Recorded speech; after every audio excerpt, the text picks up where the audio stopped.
Bonjour à tous. Aujourd'hui, j'aimerais qu'on réfléchisse ensemble et qu'on se questionne sur la loi Covid et plus précisément sur le pass sanitaire ou certificat Covid, comme il est appelé en Suisse. Au niveau étymologique, qu'est-ce qu'un pass sanitaire? Alors déjà, un pass, c'est un laissez-passer. Donc, c'est une autorisation à passer dans un endroit qui serait interdit à d'autres. Donc, c'est un privilège accordé à certaines personnes qui remplissent certaines conditions. En général, un laissez-passer peut être demandé dans certains lieux, par exemple dans des clubs privés ou dans des secteurs publics dangereux ou dans lesquels seuls des professionnels avisés seraient en mesure de gérer la structure ou la sécurité. Un pass sanitaire. Maintenant, sanitaire, qu'est-ce que ça veut dire? Sanitaire, ça vient du latin. C'est sanitas, santé. C'est donc relatif à la santé et à l'hygiène. Donc, un pass sanitaire, ça voudrait dire que c'est un laissez-passer pour les personnes en bonne santé. En bonne santé. Est-ce qu'on a alors pensé à interdire l'accès de certains lieux publics aux personnes souffrant du diabète, aux fumeurs, aux hypertendus, aux personnes en surpoids, ou les personnes qui ne font jamais de sport, ou plus grave encore, les personnes ayant un cancer? Non. Non, mais là, c'est pas pareil. Ça, c'est pas contagieux. OK. Donc, la santé, ici, du terme sanitaire, elle se définit alors par une incapacité de contagion. C'est donc un pass sanitaire de non-contagion. A-t-on alors déjà interdit l'accès à des lieux publics à des personnes malades de la grippe, de la gale, de la varicelle, de la rhinopharyngite ou de l'angine à streptocoque, de la gastro-entérite ou de l'hépatite B? Non, mais là, c'est pas pareil. Il s'agit du SARS-CoV-2. Donc, c'est un pass sanitaire, un passe-passe sanitaire de non-contagion au Covid. Une sorte de pass Covid-free. Ça signifie qu'il s'agit uniquement d'un laissez-passer pour les personnes non porteuses du SARS-CoV-2. Les autorités, donc, pour détecter le virus dans la population, ont décidé de forcer les gens à utiliser des tests PCR. C'est sur cette base qu'ils définissent si la personne a le Covid ou non.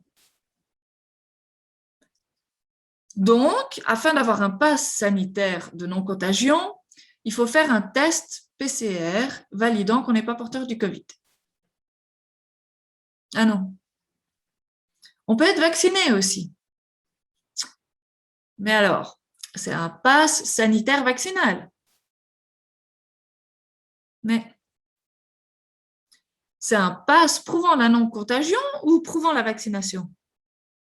Parce qu'on sait que la vaccination n'empêche pas la contagion. Alors, c'est un pass sanitaire de non-contagion ou de contagion, mais avec vaccination. On peut aussi avoir ce pass sanitaire ou de non-contagion ou de contagion avec vaccination grâce à la guérison. Quand on fait une maladie, notre corps, qui a un système immunitaire, retenez bien ce nom qui est en train de disparaître complètement de la littérature scientifique, bref, notre corps crée des anticorps. Du coup, si on les détecte lors d'un test sérologique, ça signifie qu'on a fait la maladie. Donc, on peut avoir un pass sanitaire de non-contagion ou de contagion avec vaccination de guérison. Ah oui, mais non. Non, non. Pour prouver qu'on a fait la maladie, qu'on est donc immunisé, il faut attester d'un test PCR de moins de 6 mois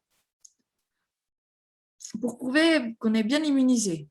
Mais si on a la preuve de notre immunité encore présente après 6 mois, ou malgré le fait qu'on n'ait pas fait de test PCR, mais qu'il y ait cette immunité présente, on n'est donc pas considéré comme guéri?